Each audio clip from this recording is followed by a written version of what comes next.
Hello Virgo Rising and Virgo Moon people. This is your weekly astrological and card forecast for the week of October 24th, 2016.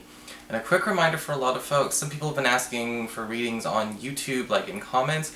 I can't book your reading on YouTube. You do need to go to my website and go to integrativemysticism.com. I actually go on an appointment system for phone and Skype calls, or you can order a downloadable video file for something you can keep on your computer or your laptop. So that might be something you want to consider instead if you can't do an appointment.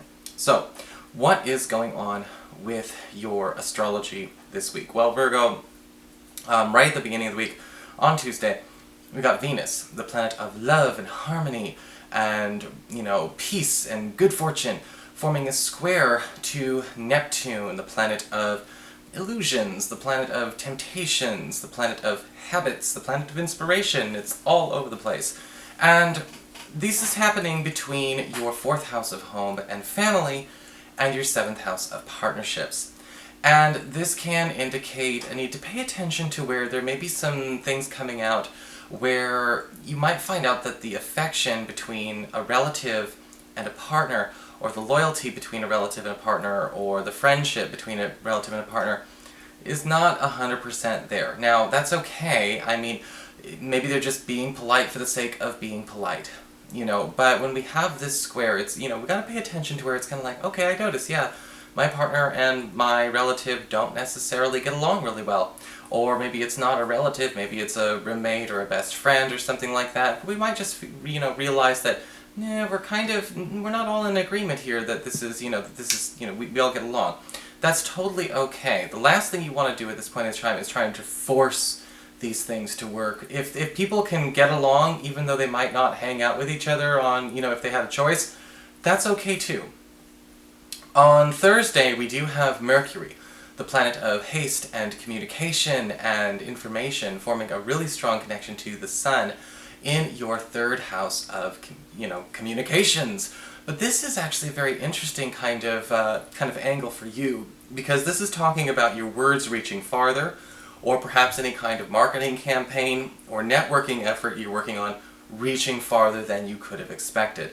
If you're looking for a new job, if we're talking to recruiters, if we're trying to get something published, if we're trying to get into a new school, update our training, you're going to notice again that every ripple is a lot bigger between Thursday and Friday.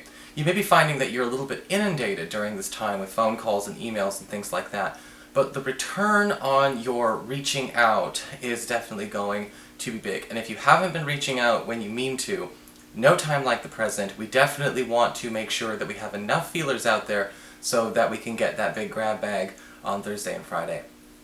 So what is going on with your cards for this week? Well, Virgo, for your spiritual advice, we do have the card of the Fairy Norn. And this is a card that talks all about a need to be more inclusive.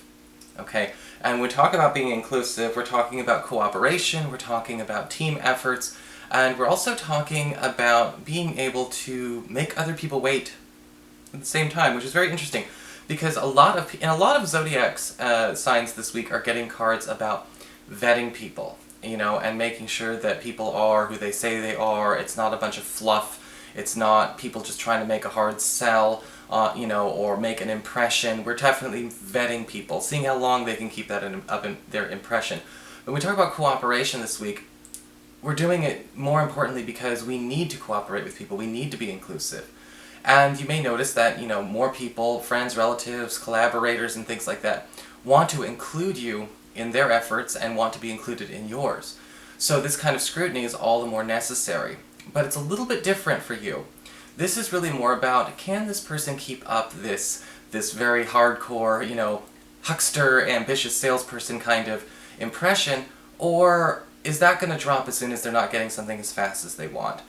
This card is saying that, again, at the end of it all, we will not be going it alone. But when you're getting a lot of people all at once, especially with that Mercury-Sun conjunction in your 3rd house of communications, it's all the more necessary to take your time and practice a bit more scrutiny.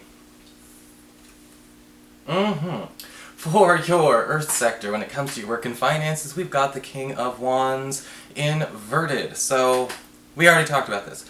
Because the King of Wands inverted can talk about an opportunity that is all talk. Okay, now this could be work, this could be a new opportunity for an investment, where you could spend your money and your time, but with the King of Wands inverted, beware of a fire sign, an Aries, Leo, Sagittarius, or somebody with those qualities who is definitely all talk, or definitely in it all for themselves. They want to join a team, but they're not a team player. They want to have a group, but but they want to be the star of the show. And with the King of Wands inverted, this could also be a new job opportunity that, if you're not careful, if you're okay with just kind of going in just because we want to get the work, you know what, that's great, the work is yours. But be very careful about this kind of person, because usually with the King of Wands inverted, you tend to get very shallow and very superficial types of workers, types of bosses. Certainly piss poor leaders. And if you're careful, you can sidestep these people. I'm not saying everything's blighted and cursed and horrible. You know me, I don't do black and white.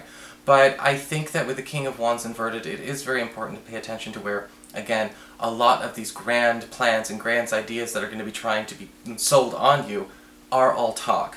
Okay? So, especially if they're coming from this guy.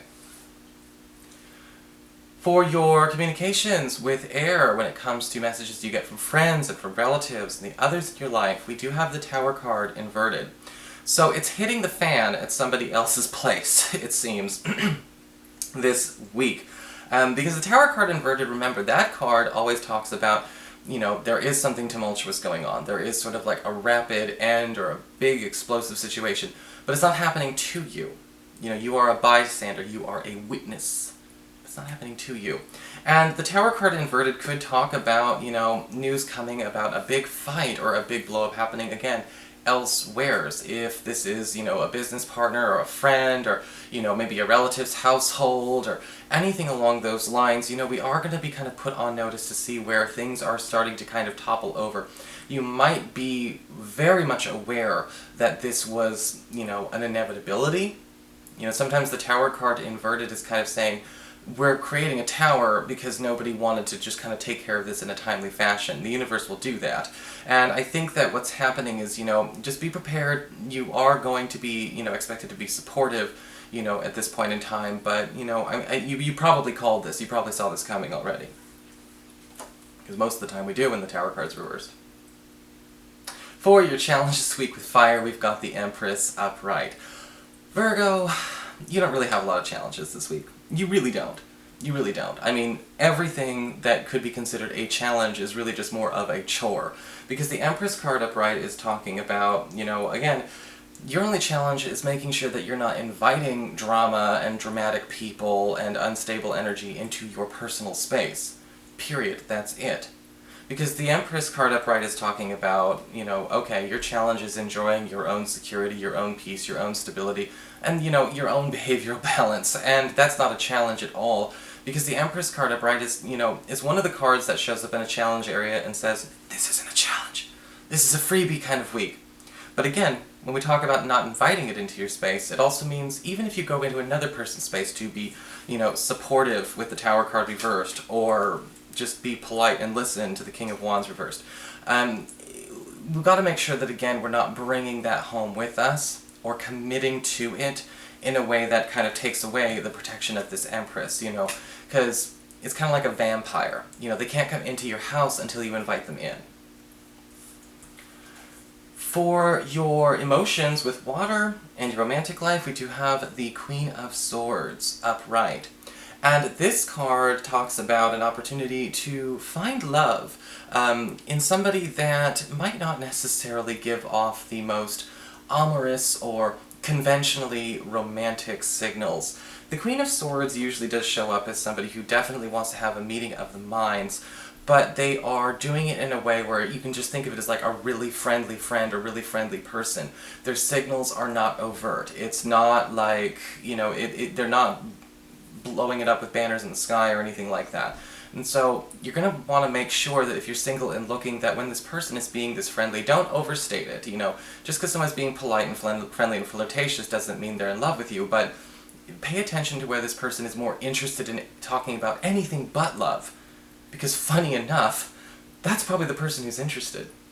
For those of you who are currently coupled, the Queen of Swords upright says that you and your partner, again, taking space away from the idea of, well, we need to talk about our relationship and the romance and the intimacy and all of that kind of stuff. We're bonding over everything but the subject of love, which I think is a really good message from the Queen of Swords. Sometimes we fall in love or become more intimate doing everything else. Instead of trying to narrate and discuss the topic of love and romance and passion, why not get passionate doing something else? So that is your forecast, Virgo. I hope you enjoyed it. If you did, please like, share, and subscribe. You know I appreciate it. And of course, if you'd like to get a session, you can always follow the links below or go to integrativemysticism.com.